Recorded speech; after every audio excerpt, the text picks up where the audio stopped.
see you all. The thoughts and prayers of the entire White House remain with all of the Catholics around the world who are mourning the death of Pope Francis.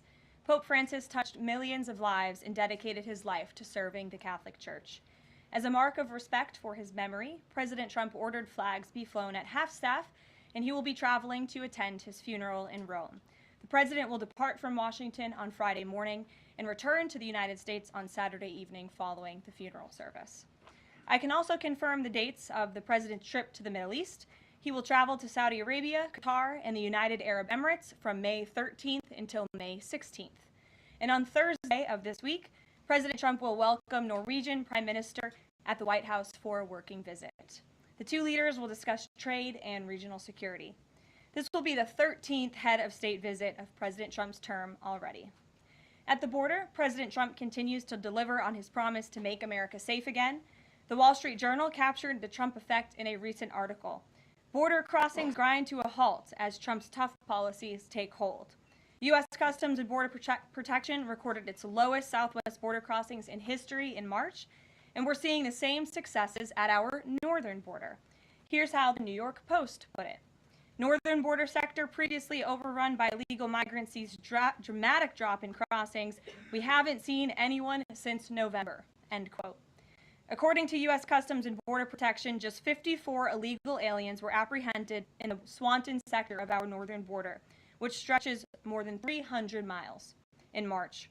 This is a drastic 95% drop from the more than 1,000 border crossings that were caught in March 2024. This is a main hotspot area that recorded more than 80% of all apprehensions along the northern border during the 2024 fiscal year. And new reporting from the Washington Times fully highlights the difference in Joe Biden's disgraceful approach to the border compared to President Trump's.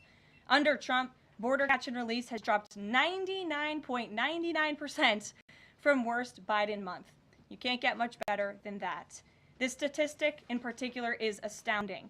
Border Patrol agents caught and immediately released 189,604 illegal aliens into the United States in December 2023 at the height of the Biden border crisis.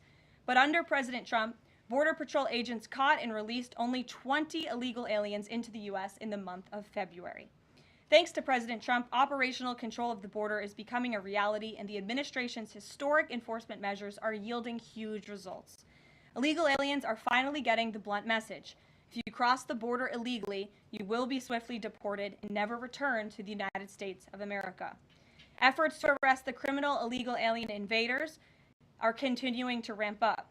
ICE Chicago arrested a Mexican national convicted of predatory sexual assault of a child in Cook County, Illinois.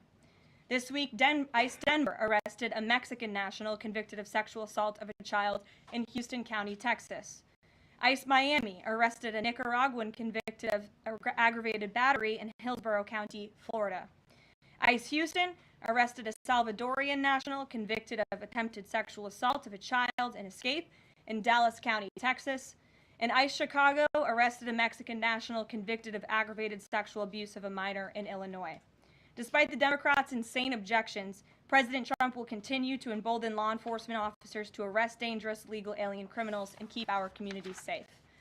And also thanks to President Trump's America First economic approach, investments continue to pour into our country. Swiss pharmaceuticals company announced they will be investing $50 billion in the United States over the next 5 years, creating 12,000 new quality jobs. Regeneron Pharmaceuticals also agreed to pay Fujifilm Technologies more than $3 billion over the next decade to help manufacture its medicines in the United States. It's a top priority for President Trump to ensure we are producing critical medicines and pharmaceutical drugs right here in America, and that is exactly what we continue to see happen every day. In other news, the Trump administration has announced we will put an end to Joe Biden's illegal student loan bailout attempts. No student loan has been referred to collection since March of 2020. That comes to an end. On May 5th, the Department of Education will resume involuntary collections for borrowers with federal student loans.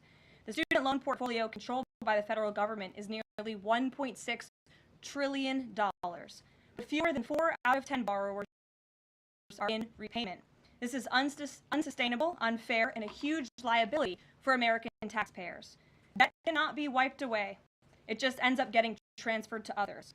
So why should Americans who didn't go to college or went to college and responsibly paid back their loans pay for the student loans of other Americans? The Trump administration will never force taxpayers to pay student loan debts that don't belong to them. Student loan borrowers need clarity, and we're finally giving it to them. Borrowers will now be clearly expected to repay their loans, and those who default on their loan obligations will face involuntary collections. The government can and will collect defaulted federal student loan debt by withholding money from borrowers' tax refunds, federal pensions, and even their wages. America is $36 trillion in debt. We must get our fiscal house in order and restore common sense to our country.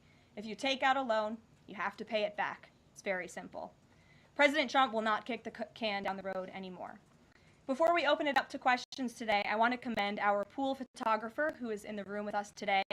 ABC News photojournalist Melissa Young is retiring after 44 incredible years on the job, covering here at the White House.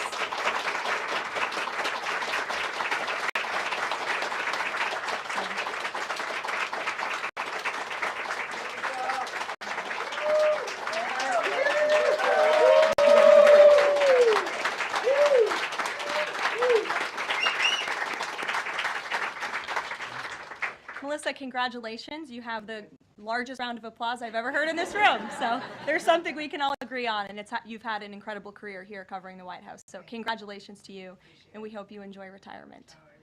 I'm sure you will. And everybody else in the room will be very jealous of you as you're enjoying your rest. All right, let's get to it. We have an individual in our new media seat today. His name is Tim Pool. He's a political commentator and a media entrepreneur with millions of followers, a very big platform.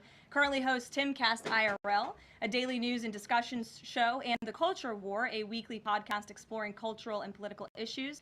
His programs feature in-depth conversations on topics such as free speech, censorship, identity politics, and societal change, often engaging with a diverse range of guests. He's in Washington today because we are also hosting a local media row across the street in the Eisenhower building, which is a testament to our commitment to bring new voices into the White House to cover the president and this administration. So Tim, why don't you kick us off today? Yes. Many of the news organizations that are represented in this room have marched in lockstep on false narratives, such as the Very Fine People hoax, the Covington smear, and now what's being called the Maryland Man hoax, where an MS-13 gang member adjudicated by two different judges, I believe, is just simply being referred to as a Maryland Man over and over again. Now, in an effort from the White House to expand access to new companies, you've created this new media seat.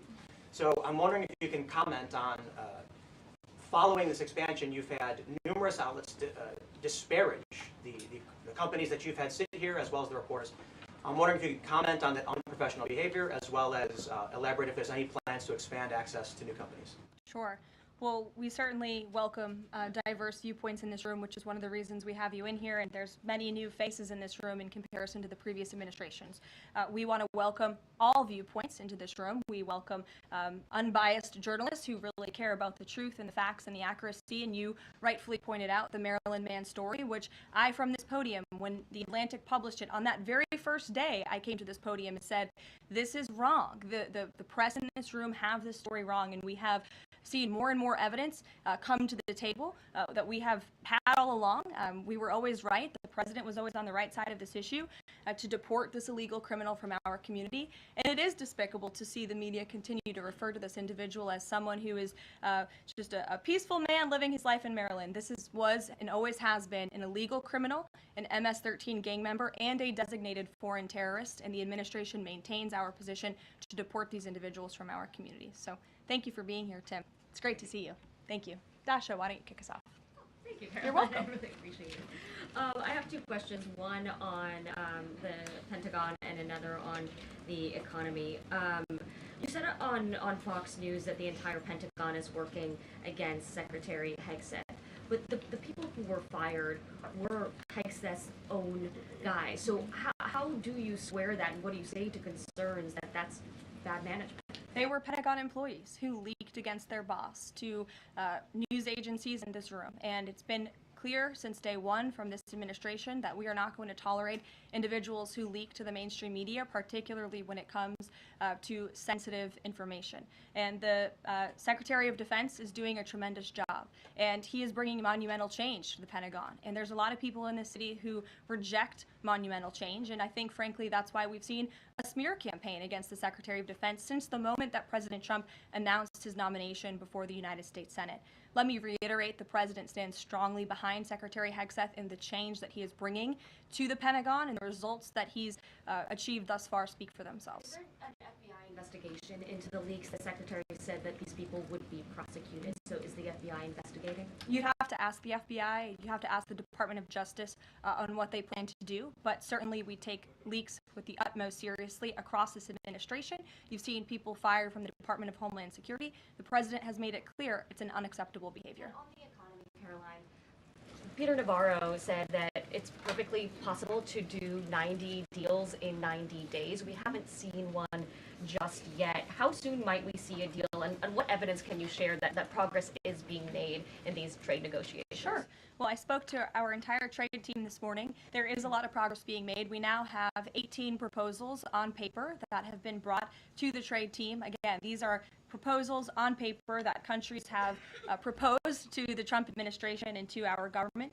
You have Secretary Bessent, Secretary Lutnick, Ambassador Greer, NEC Director Hassett, and Peter Navarro, the entire trade team, meeting with 34 countries this week alone. We are moving at Trump speed to ensure these deals are made on behalf of the American worker and the American people. And just yesterday, it seemed to get a little bit lost in the news, and I think it's a disservice to the American public that it did. The Vice President announced terms of reference for a trade deal with India. That is a big deal. We know when we look at the numbers, the monetary trade barriers and the non-monetary trade barriers from India, they have been ripping off the United States and American workers for a very long time. So the fact that the Vice President with Prime Minister Modi on that trip in India announced these terms of reference, which is essentially a framework to move the ball forward to sign a good trade deal between our two nations, is great progress, and it speaks to the work ethic and the real labor that's being put into this effort by the President's trade team. Sure. Go ahead. Does the proposals that you talk about, is that enough to extend the pauses on these reciprocal tariffs, or does the President need to see, these deals inked and signed to offer any sort of additional extension beyond the 90 days? Well, look, ask me in July when the deadline hits. I know I'll be answering those questions from all of you in this room. There's a lot of time left, and the President's trade team is working, again, at Trump speed as quickly as they can to ensure that these deals can be made. Are any of those conversations yet with China happening? I actually do have something to share on that. I asked the President about this before coming out here, and he wanted me to share with all of you that we're doing very well in respect to a potential trade deal with China. As I mentioned, there have now been 18 proposals in more than 100 countries around the world who are wanting to make a deal with the United States of America, and the President and the administration are setting the stage for a deal with China. So we feel everyone involved wants to see a trade deal happen, and the ball is moving in the right direction. Sure. Setting the stage for a deal with China, what does that mean? Has the President spoken directly with Xi yet? I don't have anything to read out on a direct talk between the President and President Xi, but we will continue to keep you updated. And Secretary Bessent reportedly today told investors that this trade standoff with China he expects will be de-escalating soon because, as he described it, reportedly the situation is unsustainable. Is the President considering taking steps to de-escalate the situation with China? Again, I just read you words directly from the President of the United States. Those are moments ago. That's where his head is at right now. Sure. Caroline, I have two questions, one on immigration and one on China. First on immigration. Roughly how many illegal immigrants and aliens do we have in our country, and how many does the administration plan on deporting? Sure. Well, you'd have to ask the Department of Homeland Security for a specific number, but we suspect it's definitely in the millions, perhaps upwards of 20 million people that were allowed into the country illegally by the previous administration. And the President and his team are focused on deporting as many as we possibly can, and they are moving as quickly as possible. The President's team has made it clear we need more funding from Congress to do more. We need more ICE agents out on the ground doing this very important work. And we also need rogue district court judges to stop acting as a judicial activist, trying to block the administration from deporting illegal criminals from our nation's interior. The American public elected the president to do this, and he's following through with that And promise. we have over 250,000 Chinese nationals in our country right now on student visas. Does the administration believe there's any national security concern when it comes to those over 250,000 Chinese nationals in our country? Well, as you know, when it comes to foreign visas, the Secretary of State has the right to revoke visas of those who we feel are acting in a adversarial way to our foreign policy interests here in the United States. He has that authority according to the Immigration and Nationality Act. So I would defer you to the State Department for any individual case, but they are looking at individuals who are given the privilege of being on a visa in our country, and if they are acting, again, adversarial to our foreign policy interests, their visa can be revoked, and they should be aware of that. Sure, go ahead. Yes, I'm calling on you. Thank you, Caroline. You're welcome. Over the last few weeks, several countries have warned their citizens about travel to the U.S., and the Department of Commerce's own stats know that from a lot of countries, the number of visitors is falling. Do you have any message for people that might be reconsidering business or tourism travel to the U.S.? Where did you see that report? With the statistics coming from the Department of Commerce, Said what? It's That- hard to hear you. Sorry. that visitors from a lot of countries have fallen in the last 3 months. I'd have to look at that report to comment on the merits of it. I think most people around the world recognize the United States of America is a great place to do business. It's a beautiful place to visit, and they should certainly come here because it's a much safer country than it was 4 years ago under the previous president. Libby, good to see you. A question about this upcoming announcement from HHS to ban food dyes. During the first week of the administration, the FDA announced that it's pulling its plan to ban menthol cigarettes. So 2 questions for you. How do you square a ban on menthol cigarettes being pulled and then announcing this ban on food dyes? And then how does the president feel about this upcoming ban that RFK is going to announce? Sure. Well, look, the Secretary of Health and Human Services, the president nominated him because he trusts him to make this country healthy again. It's not just a slogan, it really is a movement that has broken ground across the country. There's millions of people who believe in RFK Jr., Secretary Kennedy, and what he's doing. I don't want to get ahead of HHS with this historic announcement later and the details of it, but obviously the Secretary feels that he has reason and evidence to announce the ban on artificial dyes later, and I'll let him speak to that this afternoon. Phil. The president started the process of reclassifying more than 50,000 federal employees as Schedule F. We've already seen him march through a number of government agencies. I'm curious, should we expect mass firings, or is this a case-by-case approach, a scalpel or a sledgehammer?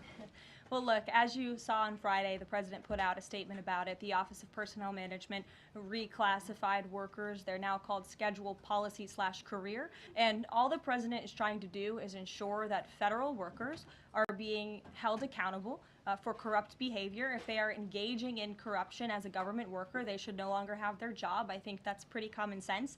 He also believes that bureaucrats should be acting in accordance to the will of the American public, who duly elected this president. Not just this president, but all future presidents. If you work for the government, you should be adhering to the will of the American public and advancing the administration's goals and interests. And if you are not doing that, then you should go find another job whose interests you align with. So as for specific firings, I would defer you to the specific agencies, but the president in this move and Office of Personnel Management, it will make it easier to get rid of rogue bureaucrats who are engaging in corruption. And then another quick question about Sure. Google, real quick. A federal court ruled last Thursday that Google's dominance of online advertising and ad tech markets violated U.S. antitrust laws. I know the president has spoken to a number of folks in big tech, and Google's CEO was even at his inauguration. I'm curious, what is the president's reaction to that court ruling? I'll have to ask him, and I'll get back to you, Phil. Thank you, Caroline. You're welcome. John. Thanks a lot, Caroline. Some economic questions for you. Kevin Hassett has been a key economic advisor to the president in both of his terms. In 2022... And he still is. And he still is. He was just in my office. Absolutely. In 2022, he said that the independence of the Fed is super important. That's a direct quote. Is that something that the president subscribes to? Does he still believe in the independence of the Federal Reserve? Well, look, I think the president has made his position on the Fed and on Powell quite clear. The president believes that they have been making moves and taking action in the name of politics rather in the name of what's moves and taking action in the name of politics rather in the name of what's right for the American economy. The president has the right to express his displeasure with the Fed, and he has the right to say he believes interest rates should be lower. He believes Americans should be able to borrow money cheaper than they currently are right now. And I also spoke to Kevin Hassett about the Fed as well, and he has called into question the Fed's independence and whether they are actually doing things, again, out of the best interest of the economy, or are they doing it for partisan reasons. The president wants to see interest rates lower. He has made that quite clear. We've also seen, if I may, Thank I'm you. sorry, one more. Quite clear. We've also seen, Sure. if I may, I'm sorry, one more, Caroline, just about, I said 2 economic questions, about the dollar. We've seen the dollar at multi-year lows versus the euro and other currencies around the world. Is it the administration's policy for a strong dollar? How does it view the dollar versus other currencies around the world? The president wants to see the dollar remain as the world's reserve currency for our long-term fiscal stability and our economic growth. He's been quite clear about that. Sure. 2 questions. And then to the woman behind you, who I haven't seen before, welcome. Go ahead, Mary. Earth Day and then the Supreme Court, if that's okay. That's right. It's Earth Day. Yes. Happy Earth Day, everyone. I saw the president truthing about the garbage pileup from China in the Pacific, and then I believe Lee Zeldin is headed to San Diego to investigate the pile of sewage from Mexico. Can you speak to what the White House has planned for Earth Day and anything in that arena? Sure. I do have points from the EPA. Administrator Zeldin's doing a fantastic job, and they are always sharing their accomplishments with the White House, which we very much appreciate. He will be traveling, I believe he's in California today for sewage situation. Here you go. Administrator Zeldin met with his Mexican counterpart to discuss steps Mexico needs to take to ensure the water entering the United States is clean and safe. And he's holding a press conference in San Diego today with elected officials and local stakeholders on the Tijuana River sewage crisis. I would also add from the president himself, he has always maintained he wants America to have the cleanest air and the cleanest water. And we want to do what's right for our environment and for our earth. And a lot of that is making sure that we have clean and sustainable energy, and we know that we produce natural gas cleaner and more efficiently than any country in this world, and the president wants to see that continue. Thank you. And then on the Supreme Court, I know the court is hearing a case dealing with parents who don't want their kids having to read gender ideology books in schools. Can you comment on that case and what the Trump administration hopes to see come from that? Sure. We hope the Supreme Court will do the right thing, and the president has been very clear. He stands on the side of parental rights, and he believes strongly that parents should have a greater say in their children's education and the content, if you will, that children are being exposed to in our public school system. Sure. Go ahead. Caroline, I'm Caroline Illumeta with World News Group. The administration ended some temporary protections for Afghans, including several hundred Christians who have been punished by the Taliban. Is the president considering any exceptions for Afghans who could face death or torture if they return to their home country? So let's just be clear about one thing. We didn't end that proactively. It expired, and it's because the previous administration illegally paroled millions of people, or hundreds of thousands of people, into the country, and then gave them temporary protective status, which again is a temporary status. It's not a permanent status in this country. And if there are individuals here who came in through the Biden administration who want to claim asylum, there is a legal process to do that, and those cases will be adjudicated by a judge on a case-by-case basis. We have a legal immigration process in this country for a reason, and all this administration is trying to do is effectuate that. Reagan. Thank you, Caroline. I have 2 questions for you Sure. on immigration. March deportation numbers were down slightly from the same time period last year. SCOTUS recently ordered a pause on deporting Trinidad Tobago members with the Alien Enemies Act. I'm curious what other tools the administration is looking at to boost those deportation numbers. Sure. Well, we are obviously complying with the court's order. However, it was a temporary pause. The Supreme Court basically said, sit tight, and they will follow up with an order, and we're confident that the Supreme Court will rule on the side of law and recognize the president absolutely has the executive authority to deport foreign terrorists from our nation's interior under the Alien Enemies Act. We feel very strongly about that, and we're confident the courts will side with the president and his executive authority. As for deportations, we continue to deport illegal criminals under Title VIII, which is an immigration authority given to our Border Patrol agents and the Department of Homeland Security to deport illegal criminals from this country. And the administration continues to do that at record speed as quickly as they can with the resources that they have. The DOJ recently dropped charges against the MS-13 leader caught in Woodbridge, Virginia, with the idea that this will expedite the deportation process. Does the administration plan to drop charges against other criminal illegals to speed along the deportation process? You'd have to ask the Department of Justice. Obviously, that's within their purview, and I can't speak for them. However, it is our goal to deport as many illegal criminals and aliens from our country as we possibly can, as quickly as we can. Jackie. Thank you, Caroline. We've heard so much about this Saudi trip planning, and the president's mentioned it himself before, but I don't think we've ever heard on the record what he hopes to achieve in Saudi Arabia and what the purpose of the trip is. Sure. Well, the president looks forward to this. It was supposed to be his first foreign visit, but of course now he is going to Rome this weekend to honor the Pope and attend the funeral. The president looks to strengthen the ties between the United States and these countries in which he will be visiting. He'll be having many bilateral meetings and talks, and we look forward to the trip and hope to see many of you there. And the meetings in London this week, do they have any nexus with the plans in Saudi Arabia? I can't speak to that. However, I do have an update on meetings when it comes to the Russia-Ukraine war. I was just in the Oval Office with the President, Steve Witkoff, and they wanted everybody to know that the negotiations continue. We feel, again, we're hopefully moving in the right direction, and the Special Envoy, Steve Witkoff, will be heading to Russia again later this week to continue talks with Vladimir Putin. Is that why Rubio is not heading to London? Is he accompanying Witkoff to Moscow? I can't speak for the Secretary of State's travel schedule. I'd defer you to the Department of State. And then more broadly, just about the peace agreement, the talks that are ongoing. Secretary Rubio had said that if things don't go the right way, that the U.S. might need to take a step back. What does stepping back look like? Is that a step back from brokering peace, or would that imply a broader withdrawal from U.S. support for Ukraine and the war? Look, I think it would be unwise for me to broadcast that from this podium. Ultimately, that's a decision for the president to make, but he's made it very clear he wants to see peace, he wants to see this war end, and he wants to stop the killing on both sides of this war, and he's been very clear about that for quite some time, and he has grown frustrated with both sides of this war, and he's made that very known. Caroline, Brian. Thank you, Caroline. Last week, the president talked about nonprofit groups, specifically taking on Crew, and he hinted that there could be further actions taken against nonprofits. Does the White House have any plans for any sort of actions against NGOs, nonprofits, or other similar groups? Is any of that coming up? Is that being worked on at this time? I'll have to check in with our policy team and get back to you. Sure. Thank you, Caroline. Travis Gilmore with the Epoch Times.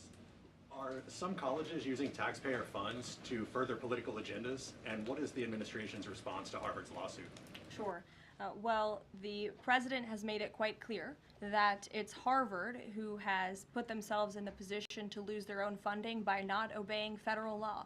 And we expect all colleges and universities who are receiving taxpayer funds to abide by federal law. It's quite simple. And the president made it clear he's not going to tolerate violations of federal law. He's not going to tolerate illegal harassment and violence towards Jewish American students or students of any faith on our campuses across the country. And so we will be responding to the lawsuit in court. And again, it's quite simple. If you want federal dollars, obey federal law. And just to quickly follow up on China, any response to reports that China is targeting U.S. trade allies with potential retaliatory measures for supporting U.S. agendas?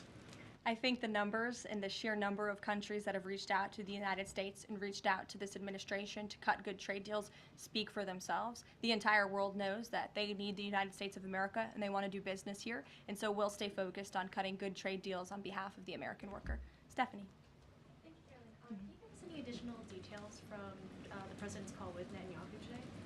I did speak to the president about it. It was a good call. They spoke particularly about Iran and the negotiations that are underway with Iran and the United States. And the president has made it very clear repeatedly, but I'll reiterate, there is no daylight between the United States of America and the state of Israel. He stands strongly behind our ally. He's made it quite clear when it comes to Iran that we want to see a deal, and Iran has a choice to make. But the president has also made it very clear, and he reiterated that in his call with Prime Minister Netanyahu today about the need for Iran to never obtain a nuclear weapon. I do have one more bit of news that I would like to share with all of you. Just give me 1 second to find it. And it's in regards to the terrorist attack that took place in India earlier today. The president has been briefed by the National Security Advisor, and he's being kept up to speed as more facts are learned. What we know already is dozens were killed and even more were injured in a brutal terrorist attack in a popular tourist location in South Kashmir. President Trump will be speaking with Prime Minister Modi as soon as he possibly can to express his heartfelt condolences for those lost. And our prayers are with those injured and our nation's support for our ally India. These types of horrific events by terrorists are why those of us who work for peace and stability in the world continue our mission. So we'll give you a readout of that call later this afternoon. There's a lot of work to be had. You may hear from the president later this afternoon as well, and we'll see you all later. Thank you. Were any Americans among those